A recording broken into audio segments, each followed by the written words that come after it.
Hello and welcome to the Black Ponder. I'm your host, Neil Trotter, and welcome. Today we're going to be returning back to some classic philosophy. Alright, we're going to be bringing it back to some classic existentialism. Okay, we're going to be talking about everybody's favorite philosopher, Friedrich Nietzsche. Oh, did I defile the German language and the name of the great Friedrich Nietzsche by saying Nietzsche.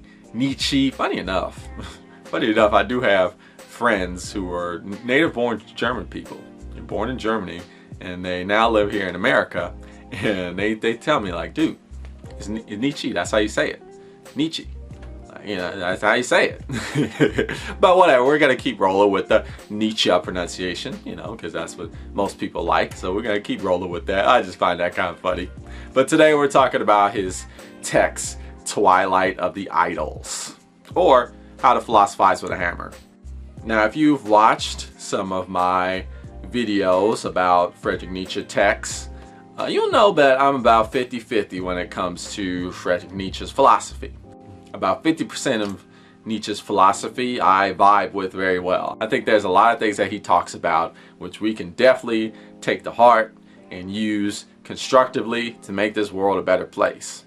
But then the other 50%, I read what he's saying and it's like, whoa, okay dude, I don't know about that. It's like, okay man, you need to slow your roll, you know. Or I'm thinking to myself, wow, where did that come from? You know. And for me personally, Twilight of the Idols covers the 50% that I don't vibe with, okay? Twilight of the Idols is a great read if you're trying to understand Nietzsche, because I think it demonstrates how Nietzsche's philosophy is applied today in modern society and how it's applied in negative ways. I think the reason why it's taken that way is because of how Nietzsche himself broke it down, you know. So we're going to talk about that. Let's discuss what's going down with the Twilight of the Idols, or How to Philosophize with a Hammer. Two titles, same text. So one of the primary points of this text is this idea that metaphysics is untruth. You know, philosophy puts too much emphasis on metaphysics, and it's gotten to the point where the metaphysics is taken away from our understanding of truth. And Nietzsche attacks philosophy that has to do with metaphysics. Let's read a quote that breaks that down. What is does not become. What becomes is not. Now they all believe, even to the point of despair, in that which is. But since they cannot get hold of it, they look for reasons why it is being withheld from them. It must be an illusion, a deception, which prevents us from perceiving that which is. Where is the deceiver to be found? We've got it, they cry in delight. It is the senses. These senses, which are so immoral as well, it is they which deceive us about the real world. Moral. Escape from the sense deception, from becoming, from history, from falsehood. History is nothing but belief in the senses, belief in falsehood. Moral. Denial of all that believes in the senses, of all the rest of mankind. All of that is mere people. So Nietzsche's referring to the old school philosophy of his time. Greek philosophers like Plato and Socrates, how they talked about how they abstracted truth into these metaphysical concepts. He's also attacking philosophers like Kant, who was talking about how, you know, there's the thing in and of itself, and then there's the thing that we perceive of. And Kant's philosophy is about how, you know, you can't actually perceive the actual thing because our senses are limited, therefore we can't trust them, and therefore it's not the true reality. And that whole type of idea, that whole type of thinking is what's wrong with philosophy. This is what Nietzsche is saying. Now, I don't necessarily have a problem with that personally. It is true that what we perceive with our senses is a reality. You know, that is a reality, and it does affect us, and it is important. We shouldn't negate our perceptions, because our perceptions are what shape us, what shape our society, what shape our world. A lot of things that are happening in the world today are based off of our sense perception, right? So we can't just dismiss that. So personally, I'm not too adverse with what's being said there. I want to read you this next quote where he elaborates even further with this concept, mistaking the consequence for the cause. The worthy Italian saw in his diet the cause of his long life, while the prerequisite of long life, an extraordinarily slow metabolism, a small consumption, was the cause of his meager diet. He was not free to eat much or little as he chose. His frugality was not an act of free will. He became ill when he ate more. But if one is not a bony fellow of this sort, one does not merely do well, one positively needs to eat properly. A scholar of our day, with his rapid consumption of nervous energy, would kill himself if Cornaro's regimen, Cornaro must be some famous scholar back then. I'm sorry, I'm not familiar with the guy. Credo experto. What is that, Latin? I don't know. But the point of what's being said here is that we mistake the cause for the effect. Or as Nietzsche says, the consequences for the cause. Okay?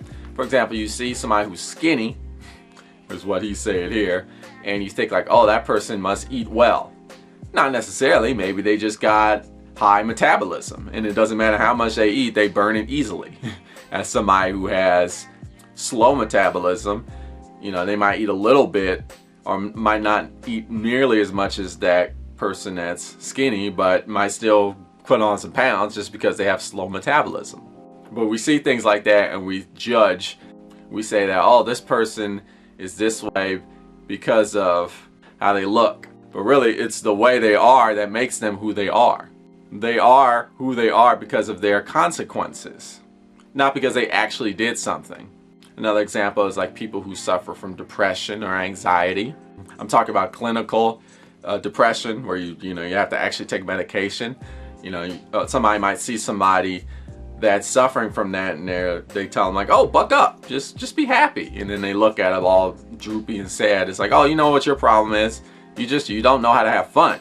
I know how to have fun. That's why I'm happy, right? But really it's because they have some chemical imbalance in their brain that's causing their depression. It's because of the consequences of their existence is why they are who they are. It's easier for somebody who's happy all the time to be happy because their brain is wired to be happy all the time, right?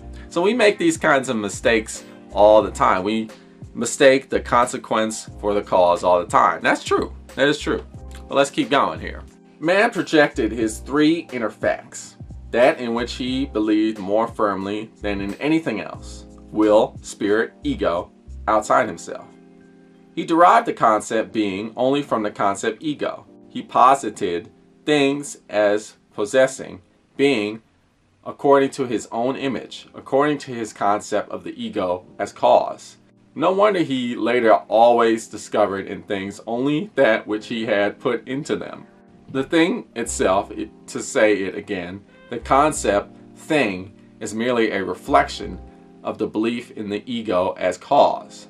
To say nothing of the thing in itself, the horrendum pudendum, ugly shameful part of the metaphysician, the error of spirit as cause, mistaken for reality and made the measure of reality and called God.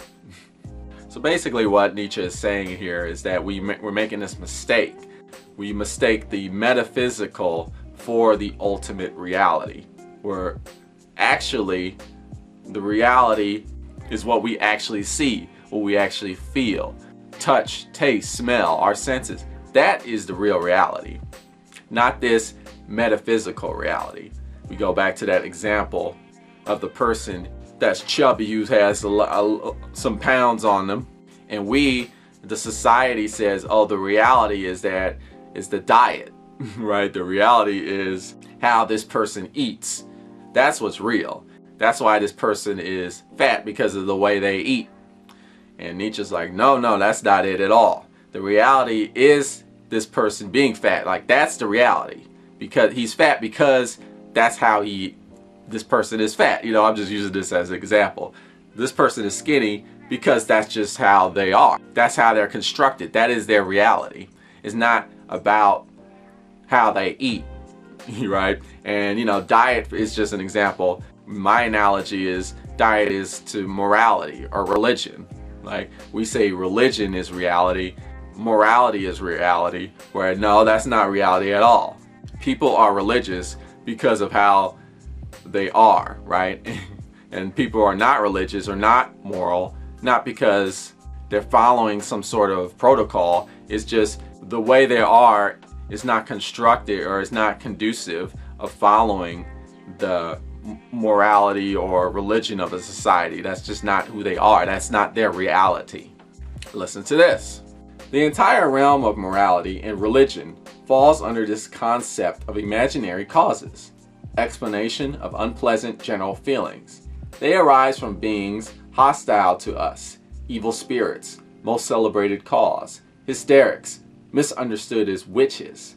They arise from actions we cannot approve of, the feeling of sin, of culpability, foisted upon a physiological discomfort. One always finds reason for being discontented with oneself.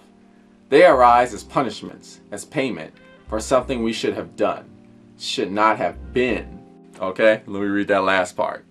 Something we should not have done, should not have been.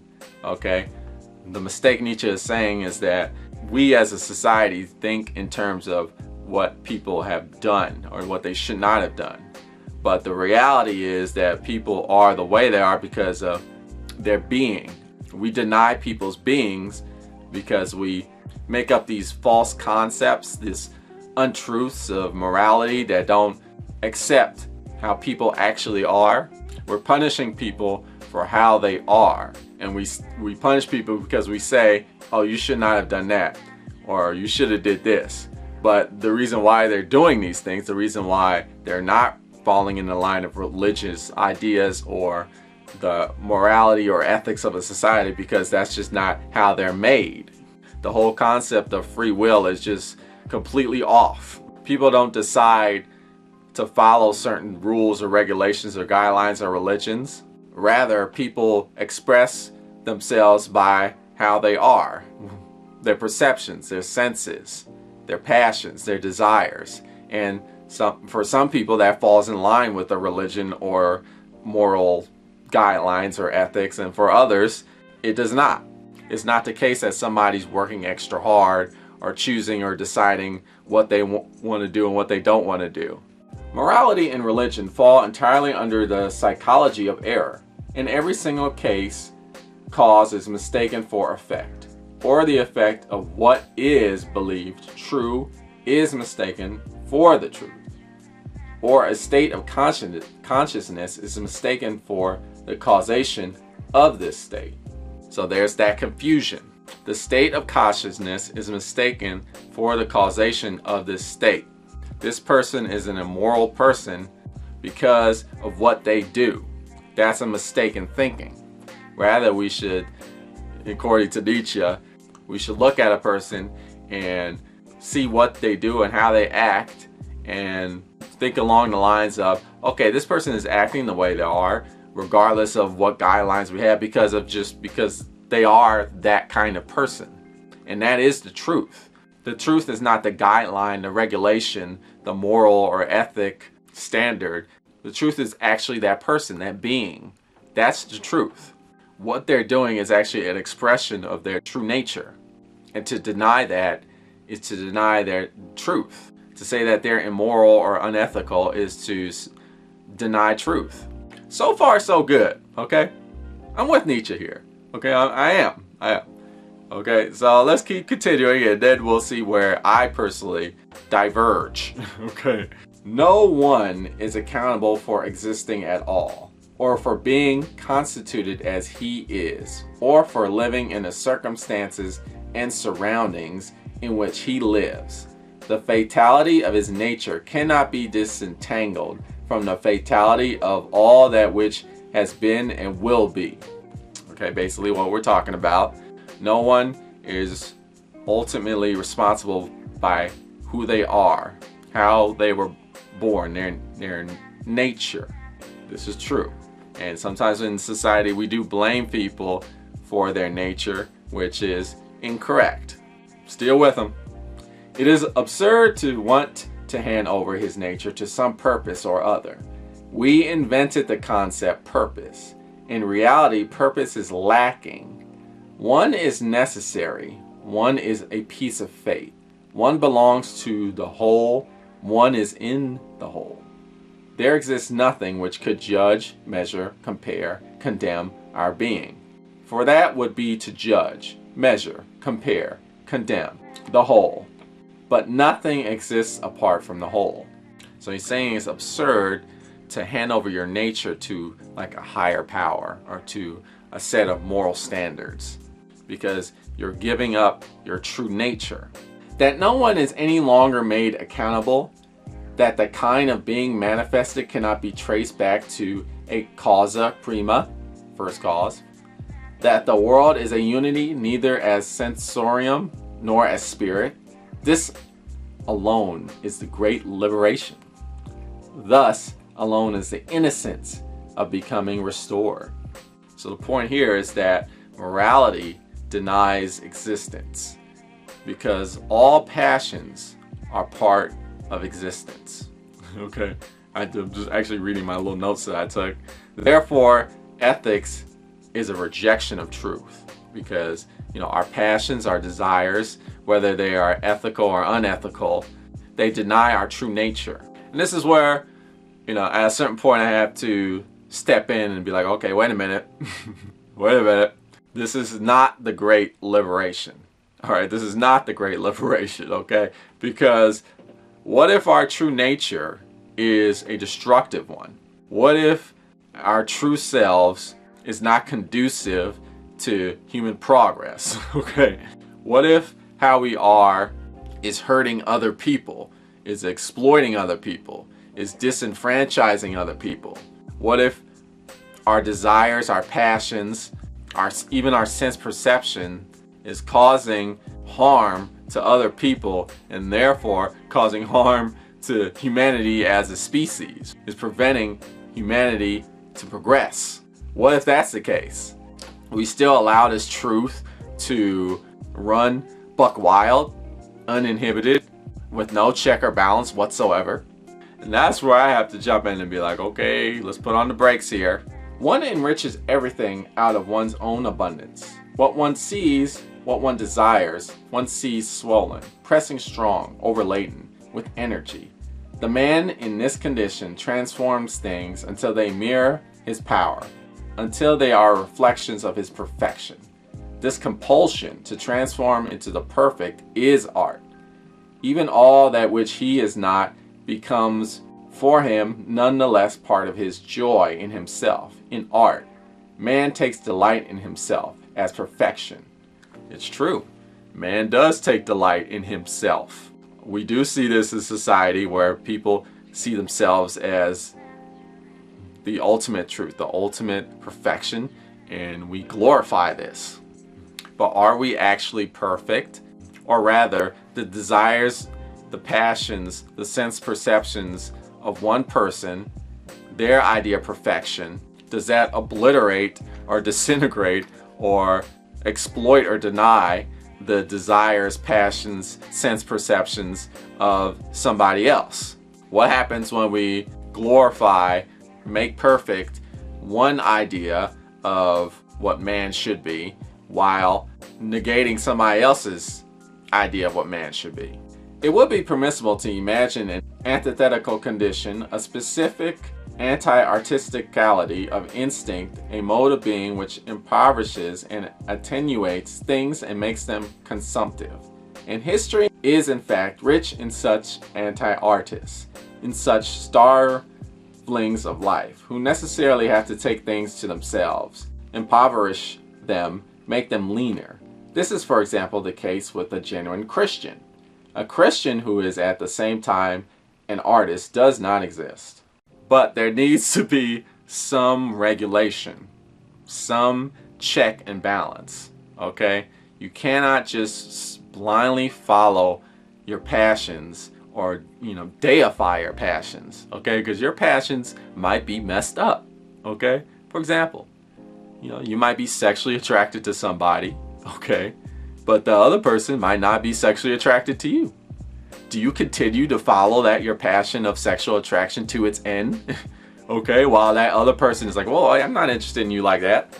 But, according to Nietzschean philosophy, you just keep following that passion until its bitter end. Okay? What is that called?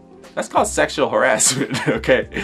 Now, I think Nietzsche would be like, well, that's the problem. Okay? That's the issue, are these ethical standards. But at a certain point, it's like, okay, when you sexually harass somebody, you're exploiting them. You're not allowing them to participate in society. You're not allowing that person that you're sexually harassing to contribute positively to make this world a better place. You're blocking human progress, in my opinion. That's what's just going on. And that's just one example.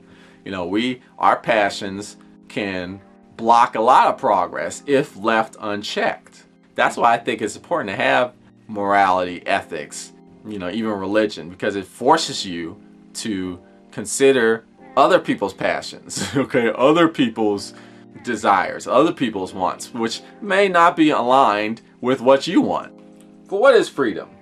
That one has the will to self-responsibility. That one preserves the distance which divides us. That one has become more indifferent to hardship, toil, privation, even to life.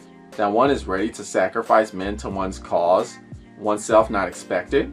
Freedom means that the manly instincts that delight in war and victory have gained mastery over other instincts. For example, over the instinct for happiness. The man who has become free, and how much more the mind that has become free, spurns the contemptible sort of well-being dreamed of by shopkeepers, Christians, cows, women, Englishmen, and other Democrats. The free man is a warrior. Isn't that crazy? He compares cows to women. Okay, and then he's talking about how manly instincts are the best kinds of instincts. Free will is unnecessary is what he's saying. You just follow your passions to their bitter end. Just follow the way that you are. Be a man. One must need strength, otherwise one will never have it. Something one has and does not have. Something one wants. Something one conquers. What Nietzsche is saying here is that what freedom is, what free will is essentially a resistance to the will to power, which is another concept that I could go on for a long time. And we talk about that in the Thus Spoke Zarathustra video. But that's what he's saying. The will to power is a great driving force to realize one's ultimate true nature. And freedom is in reality is a way to resist that nature. That will to drive to conquer, to express yourself in your truest form. But at what cost? And who are you going to destroy in the process? Listen to this one. I like to hand you this last quote right here. For institutions to exist, there must exist the kind of will, instinct, imperative, which is anti-liberal to the point of malice. The will to tradition, to authority, to centuries-long responsibility, to solidarity between succeeding generations, backwards and forwards, in infinitum. If this will is present, there is established something such as the Imperium Romanum, or such as Russia, the only power today which has durability in it, which can wait, which can still promise something. Russia, the antithesis of that pitiable European petty state, politics, and nervousness, which, with the foundation of the German Reich, has entered a critical phase. Isn't that fascinating? I mean, you could basically take that and apply it to today's world, 2017, right? We have the Russian leader, manly, today. I'm talking about the political leader of Russia today, Putin, right? He represents manly institutions, right? Other European countries are considered unmanly, soft, too liberal. Isn't this amazing? So we're still seeing this type of philosophy to today. Basically, what I want to say is that Nietzsche, the problem with Nietzsche's philosophy is when you take it too far, it can lead toward the blockage of human progress, because we're no longer considering other people. We're just considering ourselves, and our true passions, our true nature can indeed block the passions, natures, and desires of other people. Okay, we need to really consider that. I encourage you to read Twilight of the Idols by Friedrich Nietzsche to get even more understanding of Nietzsche's philosophy. It is a great breakdown and further analysis of some other aspects of Nietzsche's philosophy that I feel run into some issues. Well, you've been listening to The Black Ponderer. Tune in next time for more philosophical thought.